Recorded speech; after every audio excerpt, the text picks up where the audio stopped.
चलिए भाई इधर देखो सब।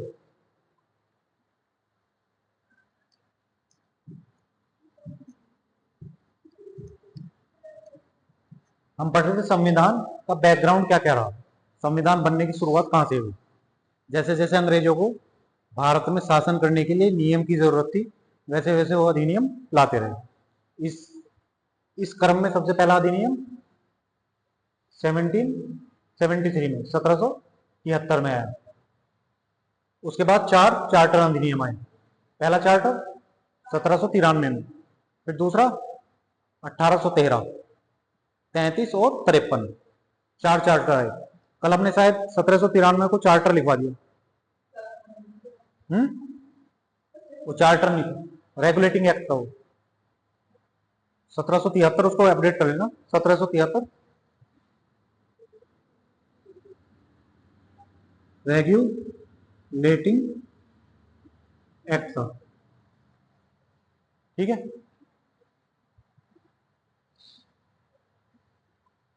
तो हम पढ़ चुके थे 1793 तक। इसके बाद एक अधिनियम आया 1813, चार्टर अधिनियम, 1813 का चार्टर अधिनियम। इसमें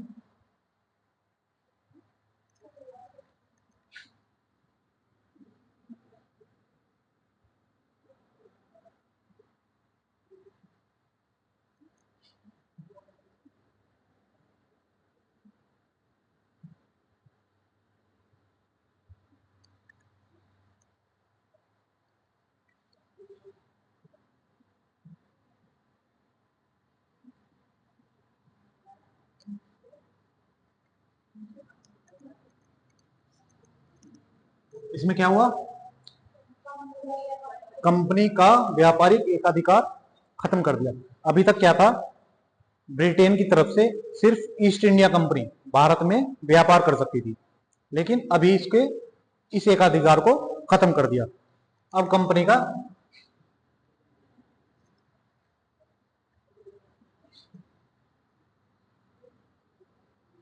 कंपनी चाय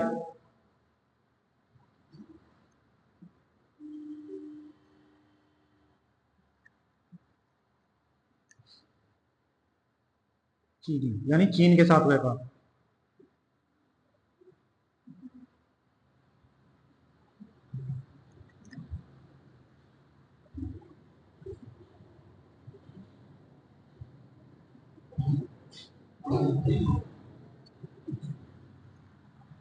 क्या है कि एक तो चाय पे, किस पे, चाय पे, और चीन के साथ जो कंपनी व्यापार करती थी ना, उस पे और चाय पे, दो चीजों को छोड़कर उसका एक अधिकार खत्म कर दिया। इसके पीछे कारण क्या था, इसके पीछे कारण था यूरोप में नेपोलियन बोनापार्ट, फ्रांस का शासक था नेपोलियन बोनापार्ट। उसने ब्रिटेन की आर्थिक नाकेबंदी शुरू कर दी थी यूरोप में कि इनका सामान नहीं लेना है, ऐसा करके। तो अब क्या है, यहाँ के जो जितने भी व्यापारी थे उनको मार्केट चाहिए था। अब भारत से बड़ा मार्केट कहाँ था पूरे विश्व में, आज भी नहीं है। तो उन्होंने बाकी कंपनियों के लिए भी भारत के गेट खोल दिए। जो ईस्ट इंडिया कंपनी का एकाधिकार था भारत के व्यापार पे, उसको लगभग खत्म कर दिया, पूरी तरह से खत्म नहीं किया, चाय और चीनी को छोड़। तो इससे क्या हुआ, इससे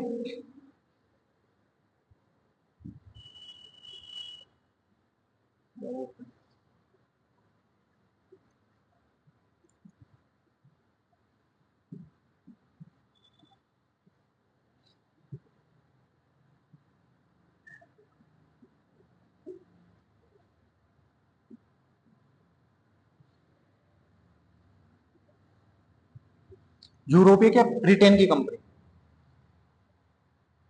दूसरी कंपनी ब्रिटेन की, क्योंकि यूरोपीय तो कर रही थी, यहाँ पे फ्रांस भी कर रही थी, बाकी भी कर रही थी। तो ब्रिटेन की दूसरी कंपनी भी भारत में व्यापार कर सकती थी। अब इन्होंने एक प्रावधान और किया इसमें, भारत में क्लर्क बनाने के लिए। अब यहाँ पे आएंगे लोग, कंपनी आएंगी, तो यहाँ वहां से आदमी लेके आएंगे तो महंगा पड़ेगा।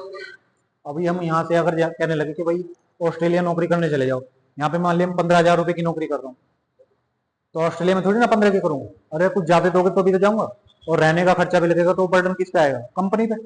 अब मुझे यहाँ 15 मिल रहे हैं और मैं वहां पे भी जाके 15 में करूंगा तो खाऊंगा क्या? तो रहने के लिए भी देना पड़ेगा, तो उतनी सैलरी ज्यादा पड़ती है। तो इन्होंने क्या कहा कि यहाँ शिक्षा पद्धति के लिए, भारत की सांस्कृतिक और शिक्षा के विकास के लिए, इसके लिए साहित्य और शिक्षा में सुधार के लिए।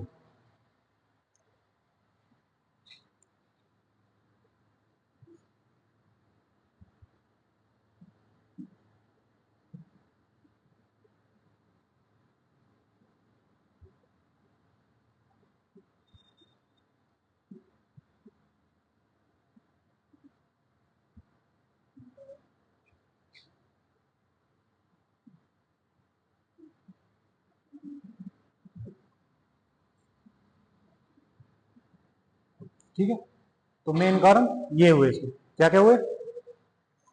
पहला तो कंपनी का एक अधिकार को सीमित कर दिया, खत्म नहीं किया, सीमित कर दिया। अभी व्यापार तो कर रही थी, एक अधिकार भी था, किस पे था? चाय पे और चीनी पे। इससे क्या हुआ?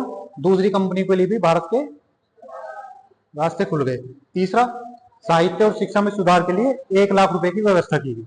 ये किससे हुआ? 1813 के चार्टर अधिनियम से।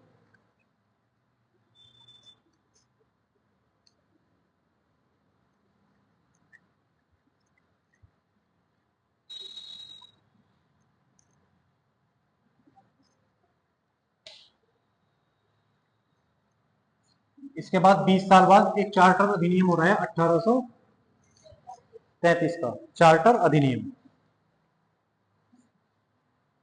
अब इसमें इस समय ब्रिटेन में औद्योगिक क्रांति की शुरुआत हो चुकी थी, औद्योगिक क्रांति की शुरुआत हो चुकी थी, और ब्रिटेन को एक मार्केट चाहिए था अपना सामान बेचने के लिए, और जहां से वो कच्चा माल भी ले सके। अब उसके लिए भारत में क्या था? भारत में छोटे छोटे स्टेट थे, राज्य थे सब जगह। यहाँ पे बंगाल में उनका शासन था, बॉम्बे में था, मद्रास, कुछ कुछ कुछ हिस्सों में कंपनी का शासन था, लेकिन छोटी छोटी रियासतें भी बहुत थी। तो इसके लिए इनको इसका एकीकरण करना था, एक मार्केट बनाने के लिए भारत को एक करना था, तभी तो मार्केट बना बनेगा। नहीं तो हर जगह बॉर्डर मिलेगा, भाई ये राजा कहेगा कि मैं तो यहीं अपने यहाँ बेचने दूंगा, दूसरा राजा कहेगा मैं नहीं बेचने दूंगा। तो इसको एकीकरण करना था, देश का, भारत का एकीकरण करना था, जिससे हमारा माल ज्यादा बिक सके।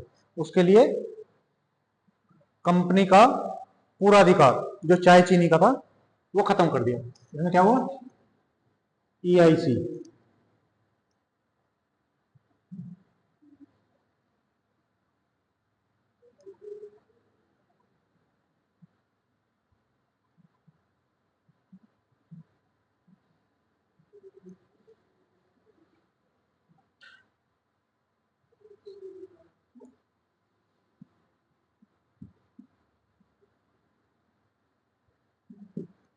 अब क्या किया? चाय चीनी का जो व्यापार था वो भी पूरी तरह से खत्म कर दिया। चीनी मतलब चीन के साथ जो व्यापार करती थी, और चाय तो पीने वाली थी। ठीक है। दूसरा, अब कंपनी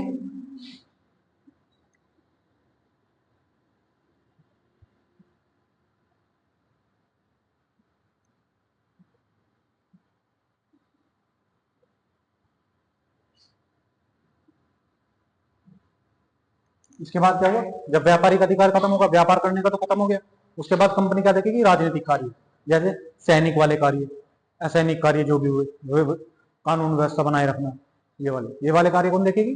कंपनी देखेगी। इस अधिनियम के द्वारा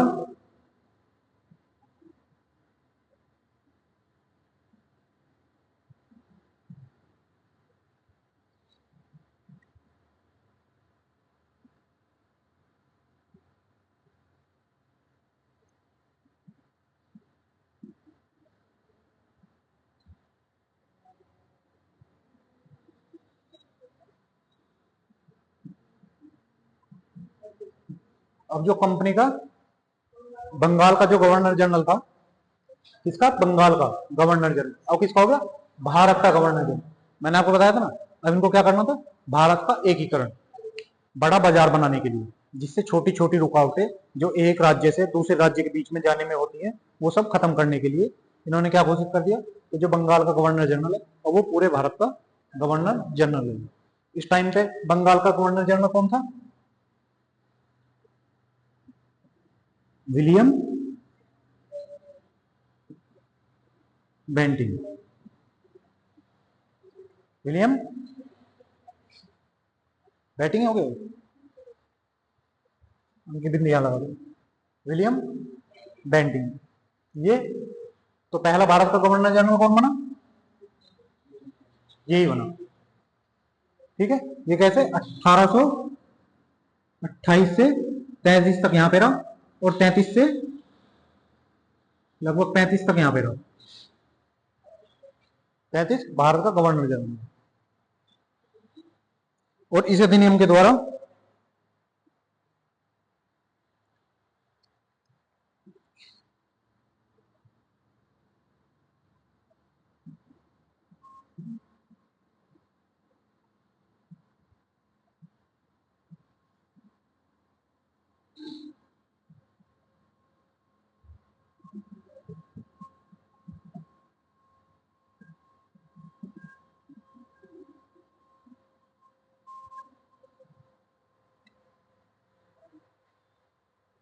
विधि आयोग का सदस्य,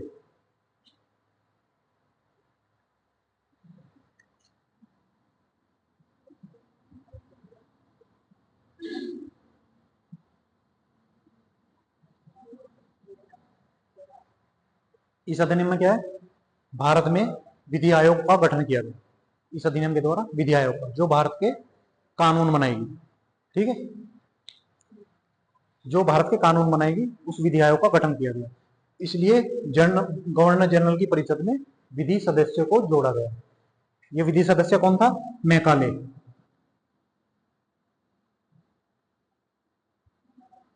कौन था भारत का पहला सदस्य? कौन था विधि आयोग का? मैकाले। कब? 1833 के अधिनियम। ठीक है, ये वो आदमी है जिसने भारत की शिक्षा पद्धति को बेड़ा गर्क कर दिया। कौन था?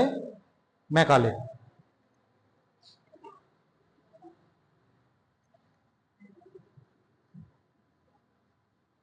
मैकाले या तू काले?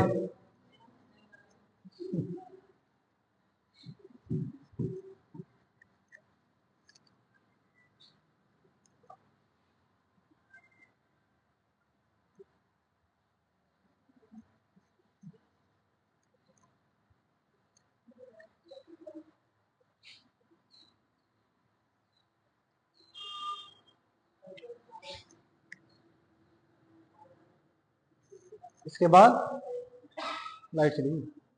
1853 का चार्टर है।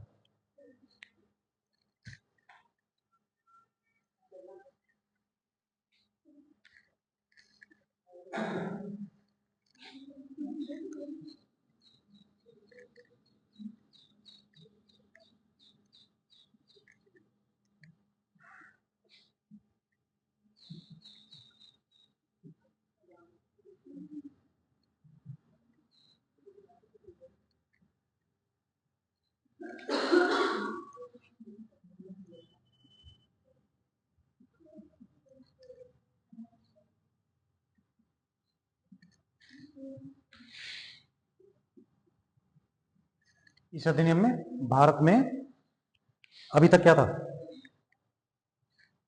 अभी तक जितने भी कानून थे ब्रिटेन से बन के आते थे। ब्रिटेन वाले वहीं बैठे बैठे कानून बना देते थे, अपनी संसद में पास कर दिया और यहाँ पे थोप दिया।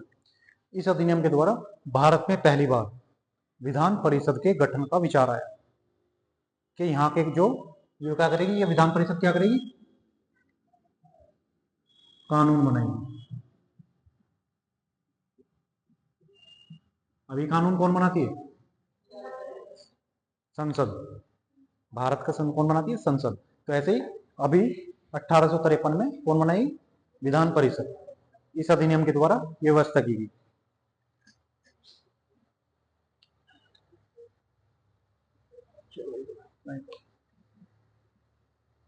इसके बाद हुआ 1857 में क्रांति, 1857 की क्रांति नहीं सुनी? मंगल पांडे वाली सुनी कि नहीं? आई थी। उससे क्या हुआ? अंग्रेज यहां से जाते जाते बचे, बस ये मान लो। तो उसके बाद इस विद्रोह को देखते हुए 57 में क्रांति हुई थी। 57 में क्रांति हुई और इस विद्रोह को देखते हुए ब्रिटेन का जो राजा है, जो उनका क्राउन है, उसको बोलते हैं ताज। ब्रिटेन के ताज ने, क्राउन ने, वो कभी राजा पे रहता है, कभी रानी पे रहता है। तो जिसके पास ताज रहता है वही उसका। तो उस भारत को अपने अधीन ले लिया। क्या हुआ इसके अधिनियम के द्वारा? 1857 की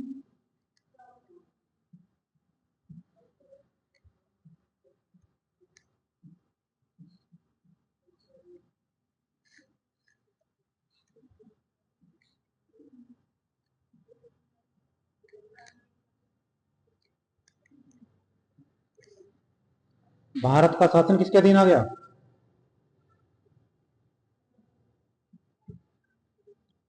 ब्रिटिश ताज के अधीन।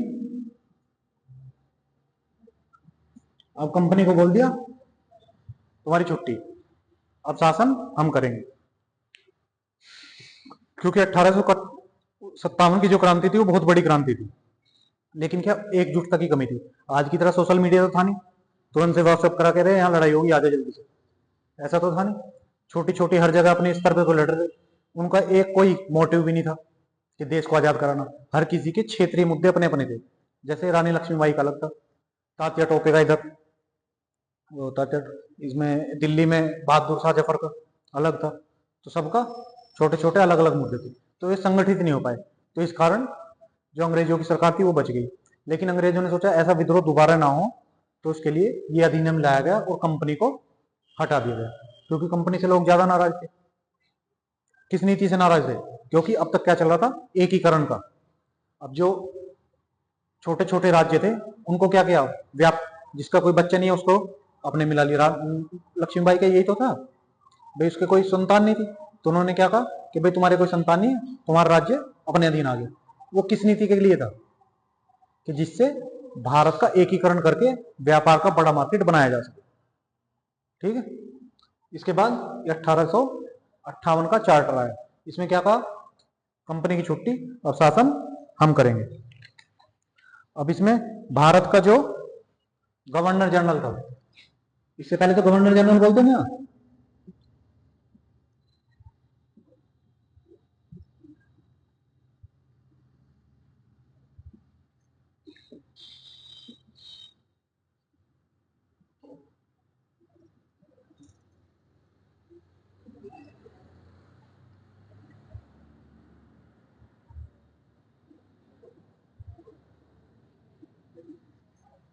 अब तक जो भारत का गवर्नर जनरल था, अब क्या है? भारत का वॉइस रॉय।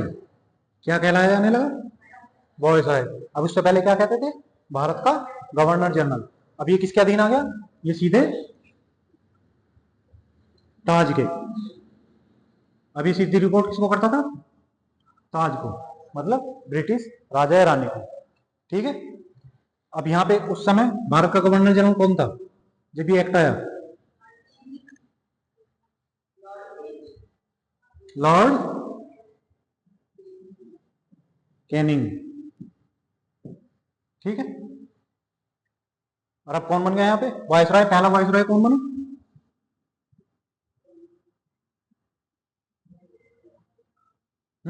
कौन बना? अरे कैनिंग ही बनेगा। वायसराय भी कैनिंग ही रहा। अब जब ये अधीन आ गया तो वायसराय तो यहाँ पे रहता था भारत में, तो ब्रिटेन में भी एक आदमी की जरूरत थी वहां पे जो भारत के कार्य देख सके।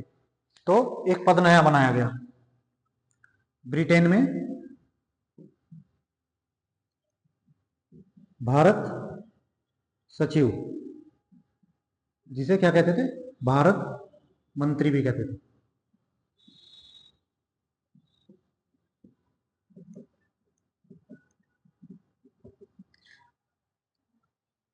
भारत सचिव का पद कहाँ बनाया गया है, ब्रिटेन में। इसकी सहायता के लिए 15 सदस्यों की नियुक्ति की गई।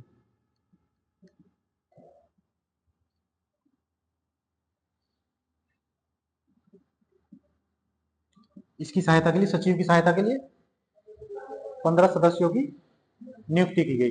ठीक है।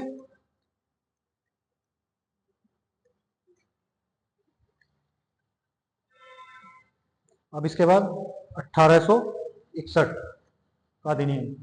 इनके कॉलेज के नोट्स हैं क्या तेरे? फिर हाँ,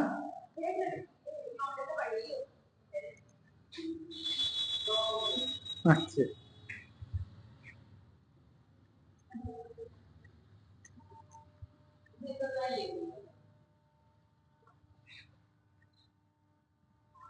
हमारे यहाँ सब कुछ ज्यादा ही मिलेगा।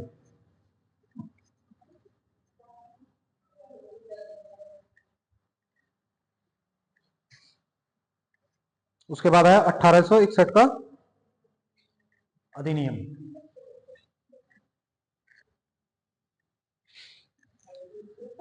ये चार्टर नहीं था, 1858 वाला चार्टर नहीं था, 53 में खत्म हो गए थे चार्टर। ठीक है, ये बदल लेना, मैंने चार्टर लिखा था ना, तो चार्टर नहीं, हटा देना उसमें से।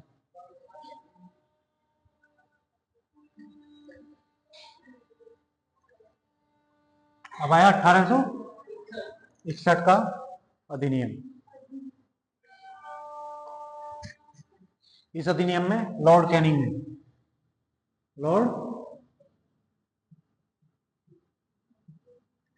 पोर्टफोलियो शुरू किया। क्या शुरू किया? पोर्टफोलियो।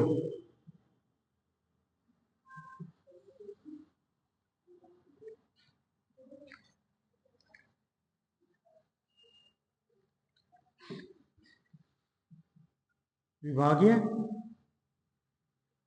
प्रणाली शुरू की।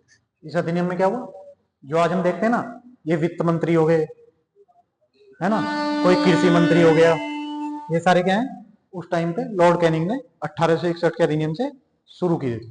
ठीक है, जो आगे चल के इससे क्या हुआ,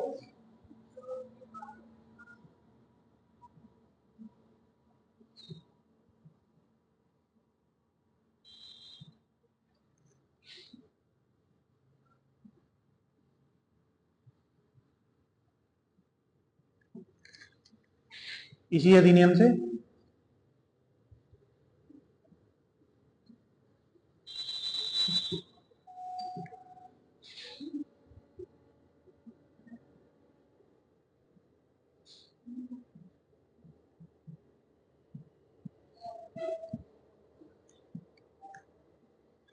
इसी अधिनियम से क्या हुआ, वायसराय को अध्यादेश जारी करने की, क्या, अध्यादेश जारी करने की शक्ति इसकी 6 महीने, 6 माह के लिए। ये आज भी है, राष्ट्रपति के पास अध्यादेश जारी कर सकता है राष्ट्रपति।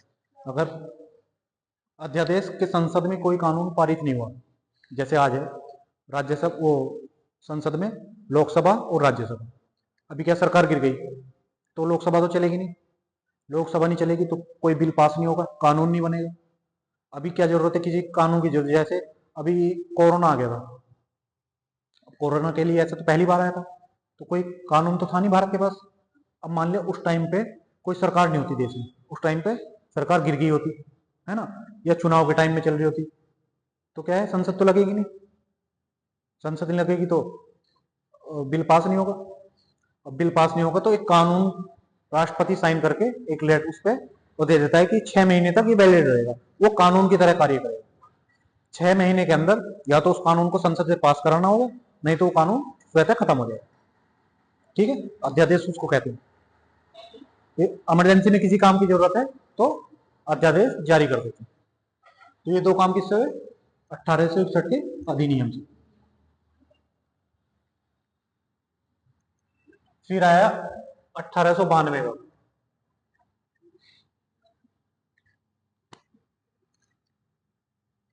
इससे क्या हुआ,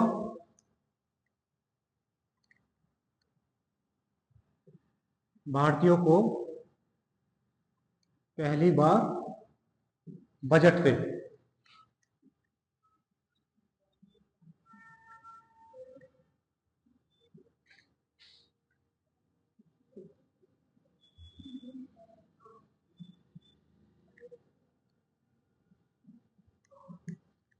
अभी तक क्या था, कोई भी बजट ब्रिटेन की सरकार भारत के लिए बना देती थी, भारत के लोग उस पर बहस नहीं कर पाते। ठीक है ना, मान लिया यहाँ सड़क बननी है और इसके लिए बजट पास ही नहीं हुआ, जैसे अंग्रेजों ने अपने लिए तो बना लिया हाईवे, भारत के लोकल गांवों के लिए कुछ किया ही नहीं उस बजट में। तो अब क्या हुआ, भारतीयों को भी शामिल कर लिया गया बहस में कि आप भी अपनी राय दे सकते हैं इस अधिनियम के द्वारा। फिर 1919 का अधिनियम, 1909 का,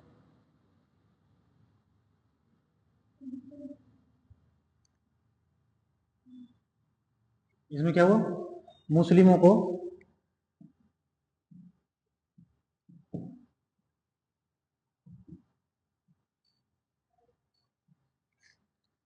पृथक निर्वाचन, मुस्लिमों के लिए पृथक निर्वाचन मंडल की व्यवस्था की गई। ये क्या था, पृथक निर्वाचक मंडल। अब ये मानो जैसे ये एक कॉन्स्टिट्यूएंसी है जहां पे एमपी के इलेक्शन होने हैं, जैसे आप यहाँ पे मान लो कोई एमपी लड़ता है तो इस क्षेत्र में एक एमपी लड़ेगा चुनाव, मतलब कई लड़ेंगे एक एमपी के पद के लिए। तो यहाँ पे क्या है, हिंदू भी हैं, है ना, मुस्लिम भी हैं, और क्या सिख भी हैं, और ईसाई भी हैं, कोई भी मतलब धर्म है, सब धर्म के लोग रहते हैं इसमें, इस क्षेत्र में। और यहाँ से कोई भी चुनाव लड़ सकता है, कोई भी जाके पर्चा भर सकता है, ऐसा ही तो होता है। इसमें क्या कर दिया गया पृथक निर्वाचन चुनाव में मुस्लिमों के लिए, कि यहाँ पे जो चुनाव लड़ सकता है वो कौन होगा, मुस्लिम, मतलब चुनाव के लिए पर्चा मुस्लिम ही भर सकता है बस।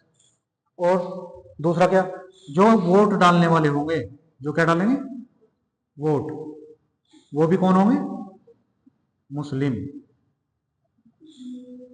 मतलब और कोई वोट भी नहीं डाल सकता। किसमें किया गया है, 1909 के, समझ आया पृथक निर्वाचन। ठीक है, कि चुनाव लड़ने का और वोट डालने का अधिकार सिर्फ मुसलमान को दे दिए।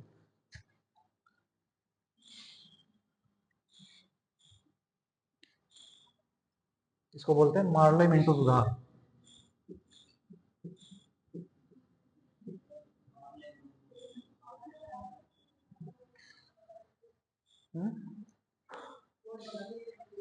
क्या,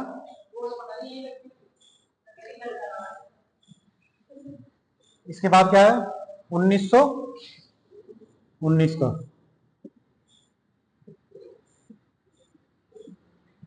या मॉन्टेस्क्यू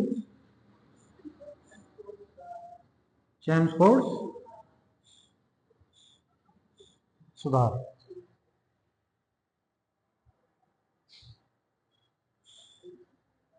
इसके द्वारा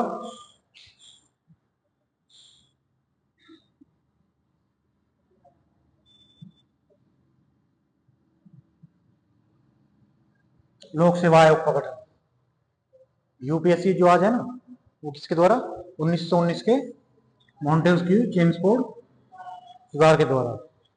और दूसरा, भारत में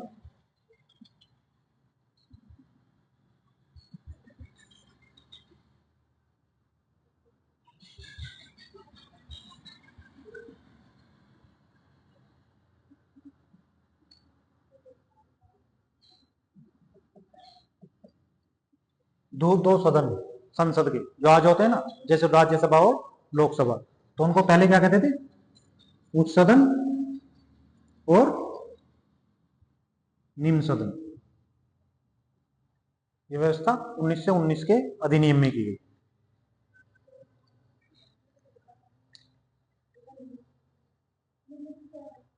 द्विसदनात्मक, द्वि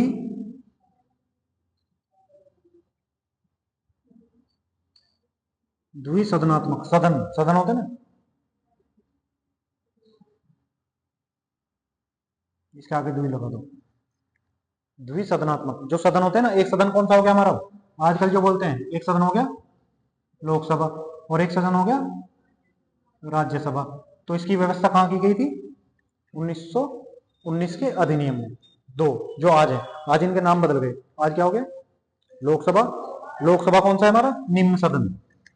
कौन सा है? निम्न सदन। उच्च सदन राज्यसभा। ठीक है।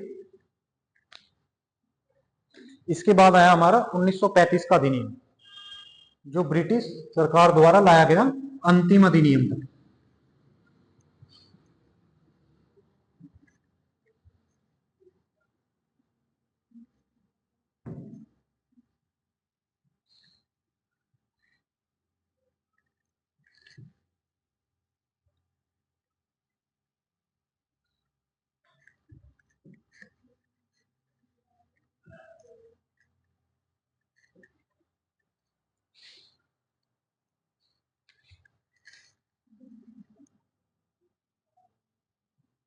ये अब तक का सबसे बड़ा अधिनियम था। जैसे जैसे आगे बढ़ते रहे, जरूरतें बढ़ती रही, तो अधिनियम बड़े होते चले। इस अधिनियम के ऊपर ही जो आज हमारा संविधान बना हुआ है, लगभग 50% इस अधिनियम से ही लिया गया। 1935 के अधिनियम। इस अधिनियम में क्या किया? सबसे पहले तो बर्मा को, जो आज क्या है, आज का म्यांमार।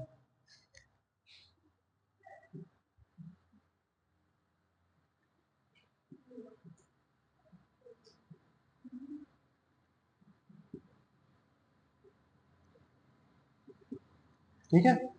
म्यांमार को काट के भारत से अलग कर दिया गया।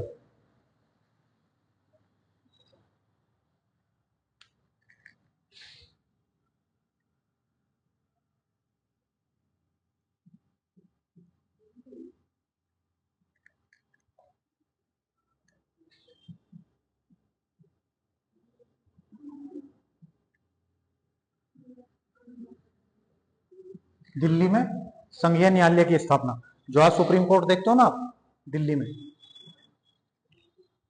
इसकी व्यवस्था कब की गई थी? 1935 के अधिनियम में, जो बाद में आजादी के बाद बदल के क्या हो गया? सुप्रीम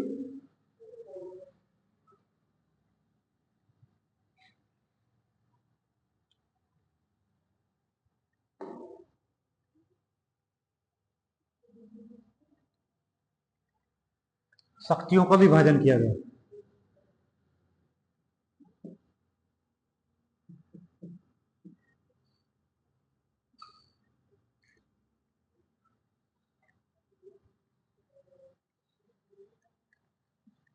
इसमें तीन, एक होगी केंद्रीय सूची, दूसरी राज्य सूची, तीसरी समवर्ती सूची। ठीक है। शक्तियों का बंटवारा किया गया, इसमें 59 विषय रखे गए। इसमें यह राज्य प्रांतीय सूची लिखो, इसमें 54,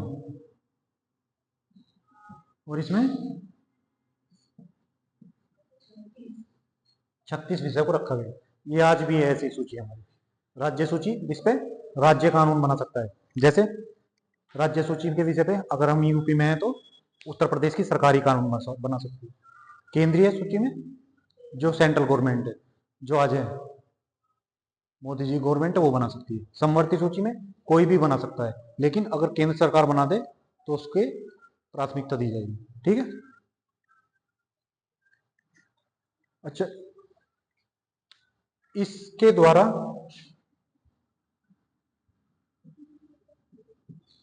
ब्रिटिश प्रांतों में कहा गया कि चुनाव कराए जाएंगे। इस अधिनियम के द्वारा कहा गया कि जो ब्रिटिश प्रांत थे, क्या थे? ब्रिटिश प्रांत, हाँ भाई, इस इस अधिनियम में कहा गया कि ब्रिटिश प्रांतों में चुनाव कराए हैं। इसके द्वारा 1937 में चुनाव हुए और यूपी में मुख्यमंत्री कौन बने बताओ? 1937 में कौन बने यूपी के पहले मुख्यमंत्री? गोविंद बल्लभ पंत।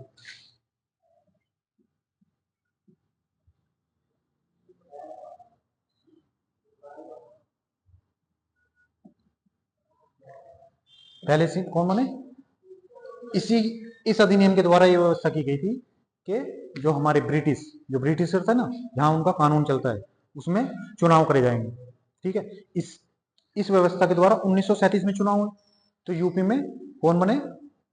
गोविंद बल्लभ पंत पहले मुख्यमंत्री बने। यहां तक आगे समझ, कोई दिक्कत तो नहीं? अभी आपको पता है ना केंद्रीय सूची, जैसे आज केंद्र में किसकी सरकार है? जैसे रेलवे है, रेलवे क्या है आज वर्तमान में? रेलवे केंद्रीय सूची का विषय है। तो इस पे हमारी योगी जी की सरकार नहीं कानून बना सकती, समझे आप?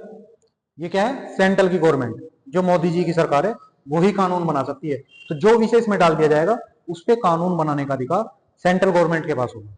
ठीक है, राज्य सूची में जो कानून डाल दिया जाएगा उस पे कानून बनाने का अधिकार राज्य की सरकार को होगा, जैसे हमारे यहाँ योगी जी की सरकार है। ठीक है, कहीं की भी कोई भी सरकार हो, जो राज्य सूची का विषय होगा वहां का राज्य ही सरकार ही उस पर कानून बनाएगी। समवर्ती सूची में दोनों बना सकते हैं। ठीक है, वो आगे हम पढ़ेंगे, जब संविधान पढ़ेंगे तो बाकी डिटेल में पढ़ाऊंगा। समझ आया? और कोई डाउट?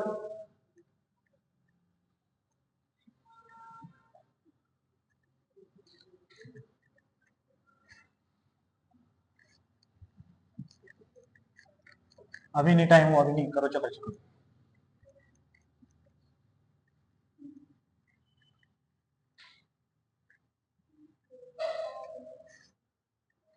अच्छा, इसके बाद अपने संविधान की मांग जोर को उठने लगे कि हमें अपना संविधान चाहिए। संविधान की पहली मांग,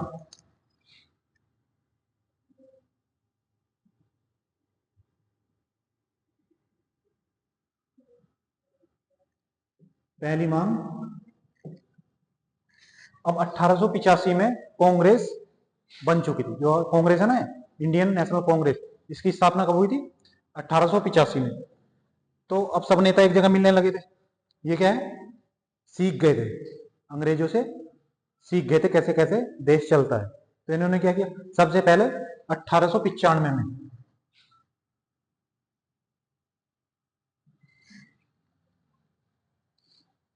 स्वराज की मांग की। किसने स्वराज की मांग किसने की थी? हम्म, बाल गंगाधर तिलक ने।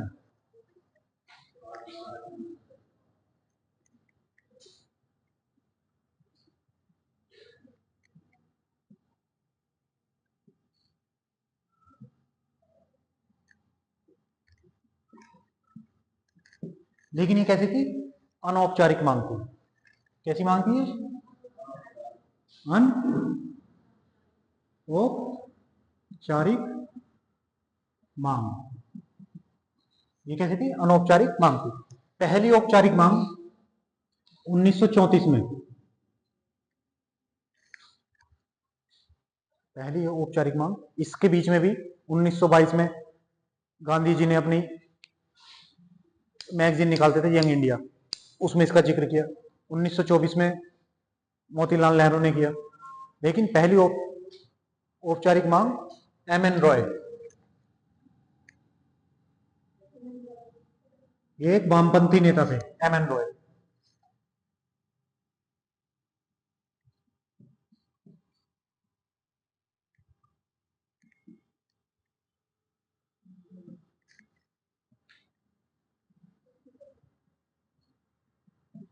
ठीक है,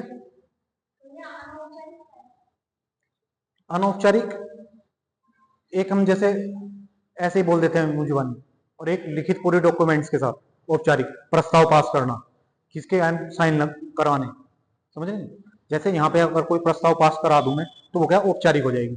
और एक मैं कहीं सभा में बोल दूं ऐसे ही, ठीक है, तो काउंट तो सब कुछ होता है ना भाई, मांग कहां से शुरू हुई। अगर मैं आज कहीं सभा में बोल दूं कि भाई हमें ऐसा करना चाहिए, तो पहली मांग तो शुरू हो गई, लोगों के दिमाग में तो बात चली गई। लेकिन औपचारिक मांग कब कही जाएगी, जब पूरी व्यवस्था के साथ कहीं लिखित में कोई प्रस्ताव पास कर दिया जाए। हाँ, पूरी नहीं हो जाती, मांग करेंगे हम इसकी। अब क्या है, कांग्रेस थी, कांग्रेस भी क्या थी, ये हो गया कांग्रेस, एक पार्टी थी। तो इसमें भी क्या है, छोटी छोटी समितियां थी सब, भाई ये समिति थी और यहाँ पे भी अध्यक्ष का पद था, वहां पे भी सभा होती थी, इनके अधिवेशन होते थे हर साल, उसका अध्यक्ष चुना जाता था। वहां पे मुद्दे डिसाइड होते थे कि भाई अंग्रेजों के सामने हम कौन कौन से मुद्दे उठाएंगे, किन पे बातें करेंगे, हमारी मांगे क्या होंगी। अब ऐसे थोड़ी जाके खड़े हो गए क्या क्या करने आए भाई, है ना। तो उनके लिए पूरा प्रॉपर बातचीत होती थी ना उनसे। तो यहां से जो पास करते थे कि भाई हमारी मांगे क्या क्या होंगी, उसको कहते हैं औपचारिक मांग। कि इन्होंने कहा कि भाई ये हमारी मांगे होंगी, अपने मतलब मैनिफेस्टो में शामिल कर लिया, जैसे आज बोलते हैं ना, आया समझ। अनौपचारिक ऐसी बातें करना, औपचारिक पूरे लिखित में कि भाई हमारी तरफ से मांगे ये हैं।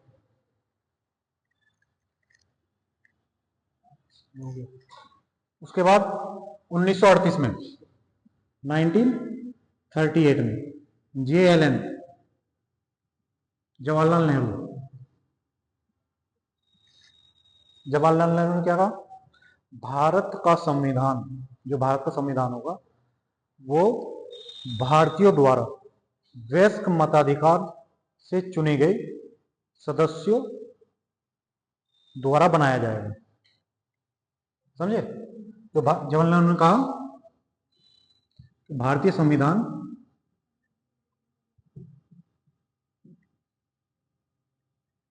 जो भारत का संविधान है वो क्या है,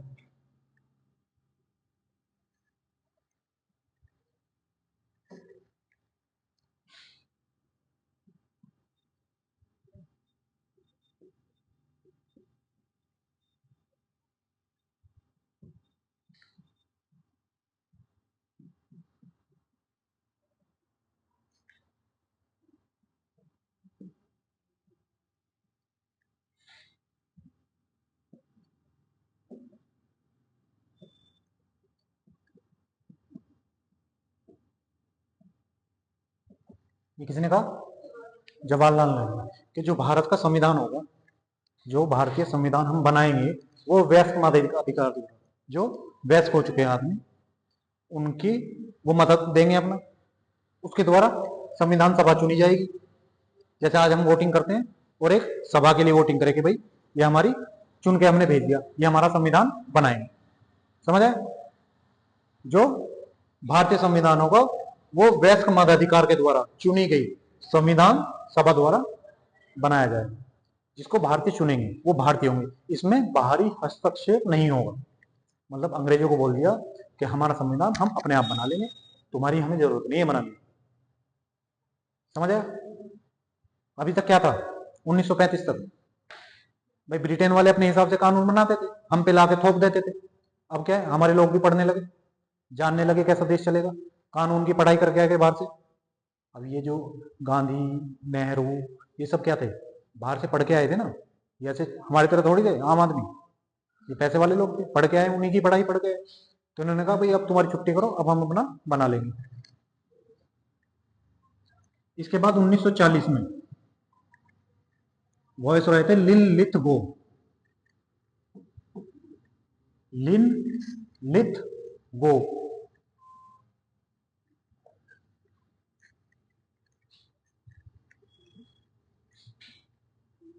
उन्होंने एक प्रस्ताव पास किया, वॉइस राय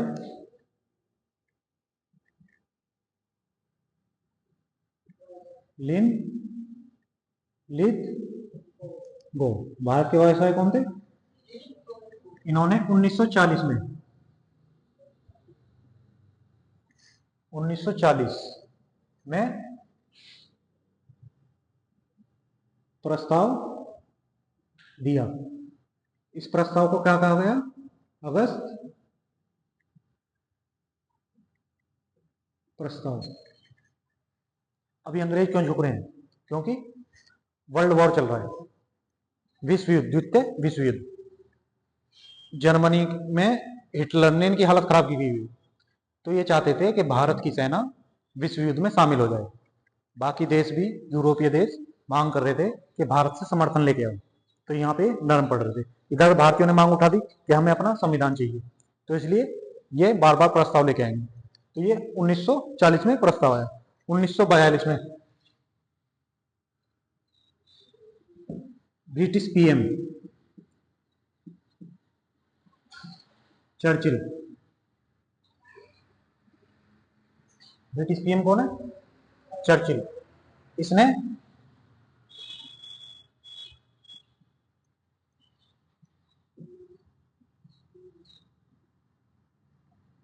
क्या भेजा? क्रिस्प मिशन भेजा। किसने? कब भेजा? इसके प्रस्तावों को बाकी तो मान गए, पर मुस्लिम लीग ने ठुकरा दिया। ठीक है। उसके बाद आया कैबिनेट मिशन 1946।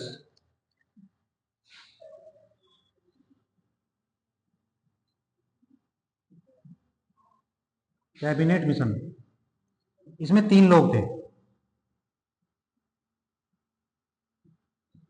पैथिक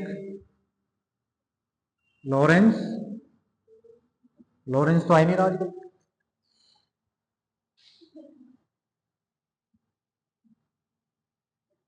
एलेक्जेंडर और एडवर्ड क्रिप्स।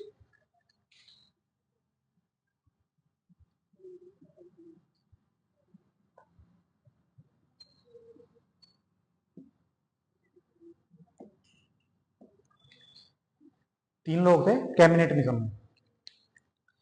इसकी सिफारिशों के आधार पे ही क्या हुआ? संविधान सभा का गठन हुआ। इसके कैबिनेट मिशन की सिफारिशों के आधार पर संविधान सभा का गठन हुआ, जो भारत का संविधान बनाएगी। समझ आया? आया नहीं? बता दो, कंफ्यूजन तो नहीं कुछ?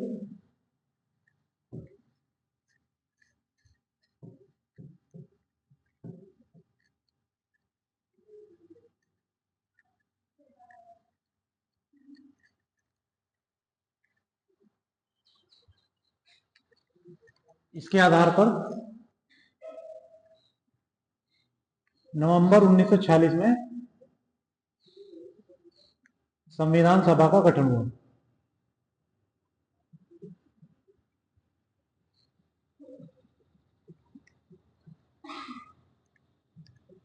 इसके लिए चुनाव जुलाई से अगस्त के बीच हुए। ठीक है। उस समय कितने पे? 389 सीटों पे।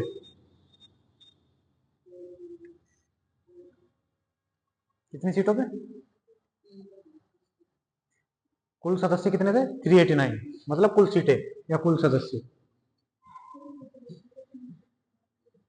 कितने सदस्य चुने जाने की बात हुई?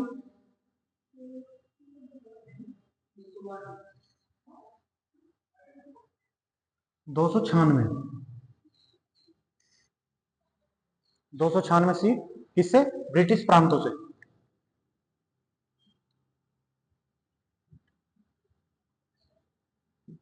जिसमें से 389 में से कितने? 296 ब्रिटिश प्रांतों से, जहां पे ब्रिटिश शासन चलता था, वहां से चुने जाने थे। और 93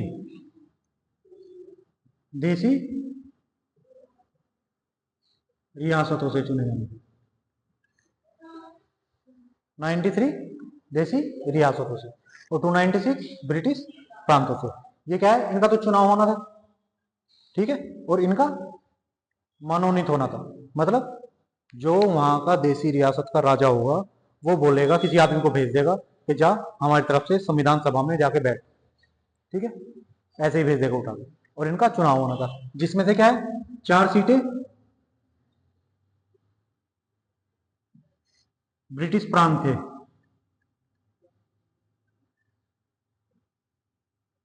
कमिश्नरी क्या थी?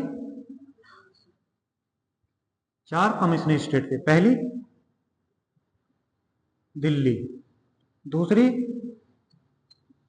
पूर्व, तीसरी बलूचिस्तान और एक अजमेर। ठीक है, ये 4 ब्रिटिश कमिश्नरी होगी। कौन कौन सी थी? दिल्ली, पूर्व, बलूचिस्तान, अजमेर, 4 होगी। और 296 में से कांग्रेस को मिली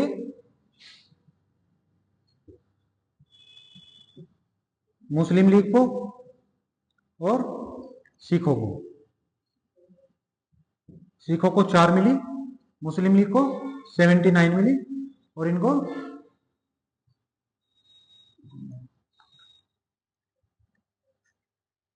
कांग्रेस को कितनी मिली?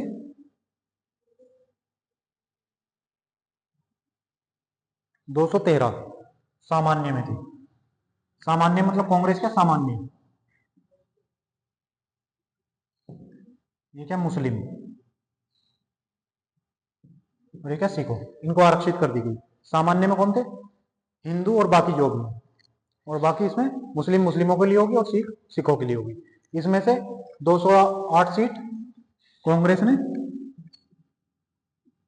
208 सीट जीती, मुस्लिम लीग ने 73 जीती और सिखों की 4 हो गई। 15 अन्य ने जीती, अन्यों ने 15। ये चुनाव हुआ संविधान सभा के लिए, उसमें 389 सीट रखी गई। 389 सदस्य आएंगे, जिसमें से 93 देसी रियासतों के लिए छोड़ दी गई। 500 550 से ज्यादा देसी रियासतें थी ना, तो उनके प्रतिनिधि आने थे, तो 93 सीट उनके लिए छोड़ दी गई। 296 ब्रिटिश सरकार के लिए।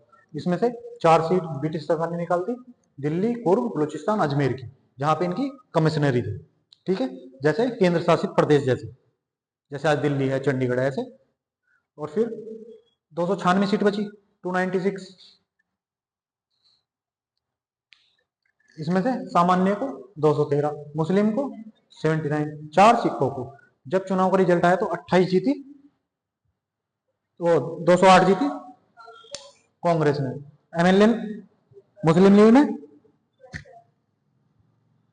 73, 15 अन्यों ने, और 93 सीट वो खाली रही, वो आए नहीं देसी रियासत वाले।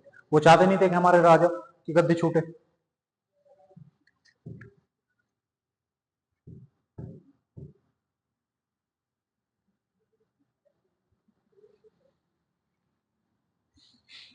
जान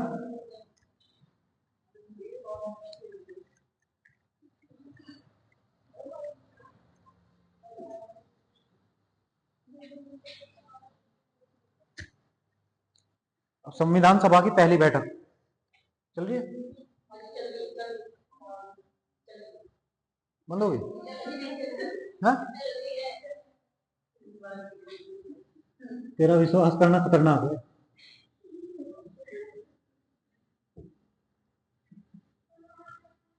संविधान सभा की पहली बैठक बताओ कब हुई? हाँ,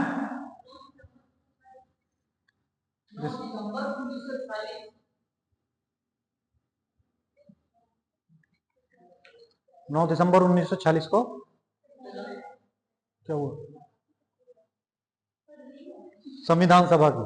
अच्छा, तुम पढ़ रहे थे क्या इसको?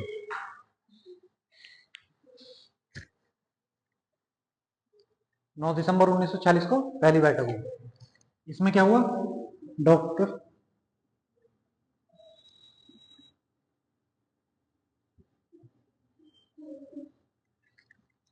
अस्थायी अध्यक्ष चुना गया, सच्चिदानंद सिन्हा को।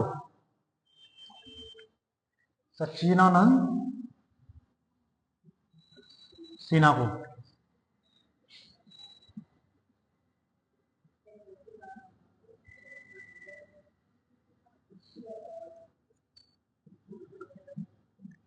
सच्चिदानंद सिन्हा को अस्थायी अध्यक्ष चुना गया। कब? पहली बैठक में ही चुन लिया गया।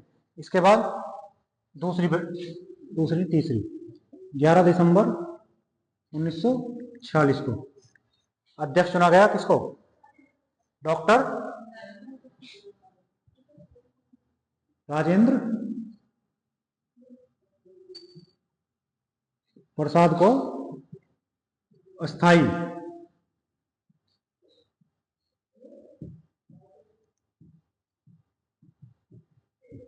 ये कौन सी नंबर की बैठक थी?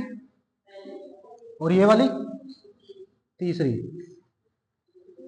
दूसरी 10 में हुई, इनकी डेली बैठक हुई है। ये वाचन कौन सा था? पहला, दूसरा, ये तीसरा। ठीक है, उसके बाद 13 दिसंबर को,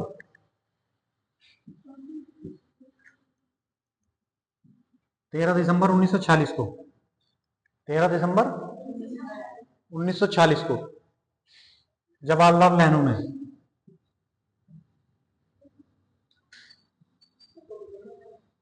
उद्देश्य प्रस्ताव पेश किया। कब किया? इसको 22 जनवरी 1947 को अपनाया।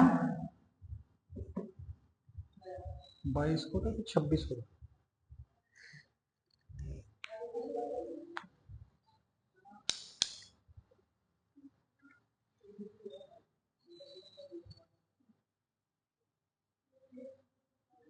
26 को अपनाया गया था, 22 को?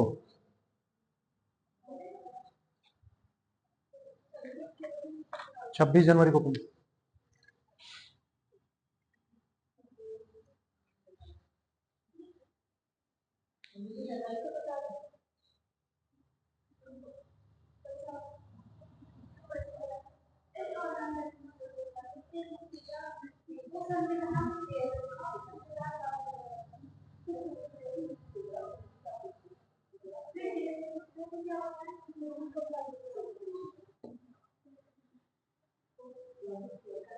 ये देख लेना 26 जनवरी है या 22 जनवरी है, इसमें देख लेना, कल बताओ।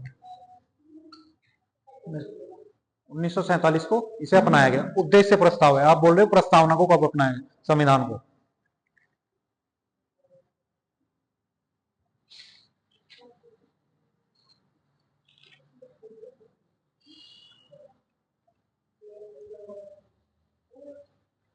ये हो गया हमारा इसका।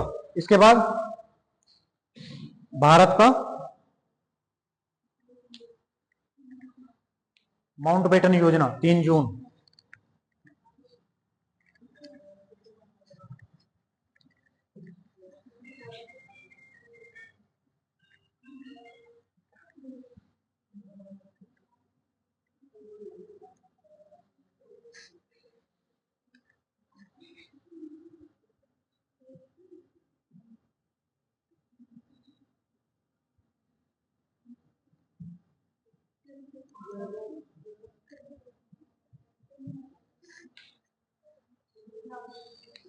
क्या हुआ?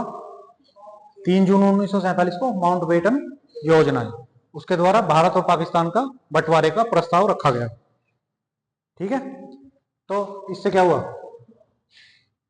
इससे जो 389 सीट थी ये हो गई 299। पहले हमारे पास कितनी सीट थी? 389 सीट थी ना, अब कितनी हो गई? 200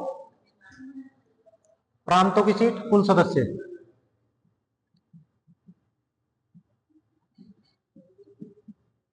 प्रांतों से पहले कितने थे?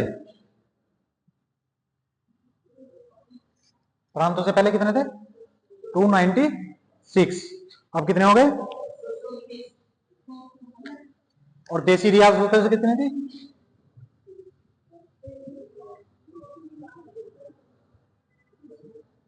पहले कितनी थी? 93। अब कितनी हो गई?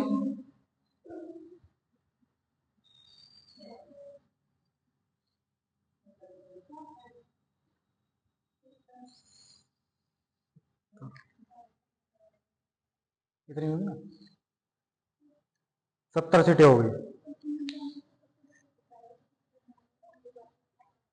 ठीक है, अरे कुल इतनी थी, इतनी प्रांतों में चली गई तो इतनी बची ना, खाली छोड़ दो। अच्छा